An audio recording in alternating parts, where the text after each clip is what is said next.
YouTube, it's Eileen. I'm going to make this video on something that I know even better than hair, and that is tattoos. I've been tattooing since, well, I stopped my apprenticeship in '08, so it's been about 5 years. And I've been getting tattoos before I started doing tattoos.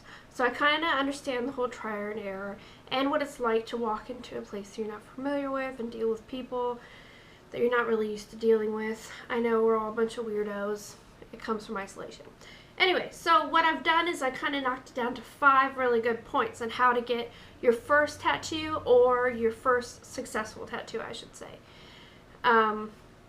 First of all, this sounds really silly, but know what you want.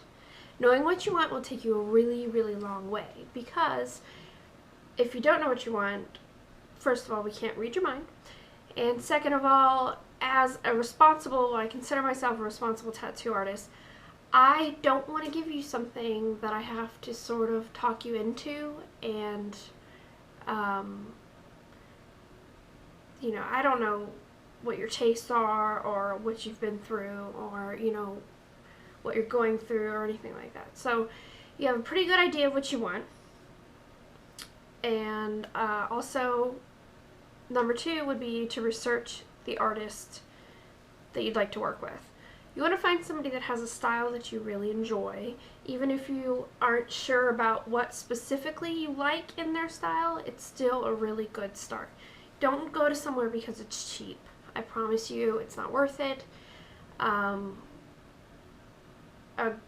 nice tattoo artist will not rip you off, and we know our worth. So if you want a really wonderful tattoo, don't be afraid to pay for it. And, you know, what this also does is it kind of causes you to trust your artist a little bit more, which is really important to the experience, because it is kind of scary at first, I understand.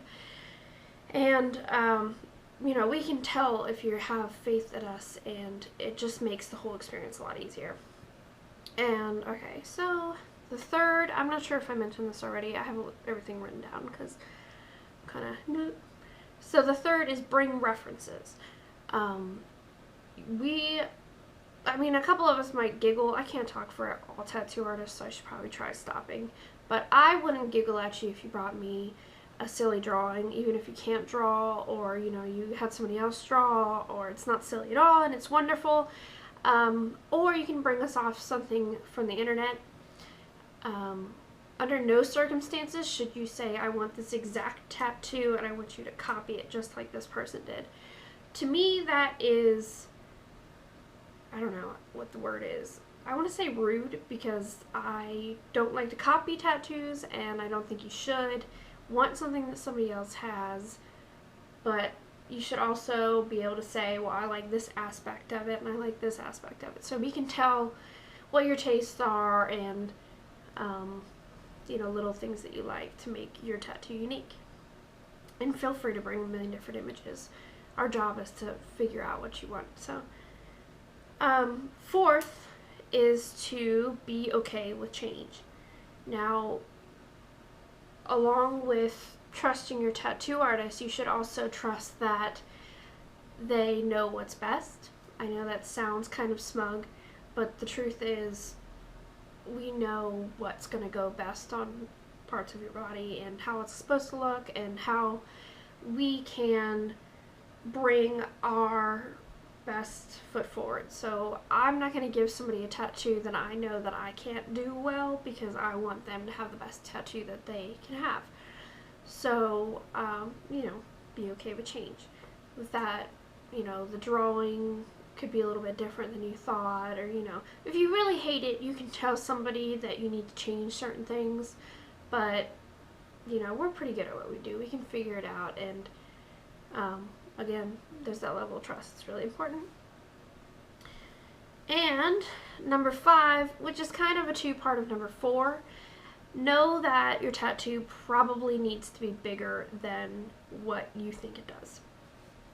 The reason why I think this one's important, and I don't mean to talk bad about anybody, but I do get a lot of younger girls that come into the shop and say, I would really like this tattoo, and I want it this small, and I want it right here. and they want a cute, dainty tattoo. They're afraid it's going to make them too masculine, which I understand. And some of it might be the whole commitment of getting a tattoo might be scary to them, so they don't want to get anything huge. But lettering and things like that, it has to be a certain size, or else it's going to look terrible in about 5 years. And I really don't want to send people out with tattoos that they have to cover up another 5 years. That's just silly to me. Do it right the first time, make sure it's what you want, and get it the right size.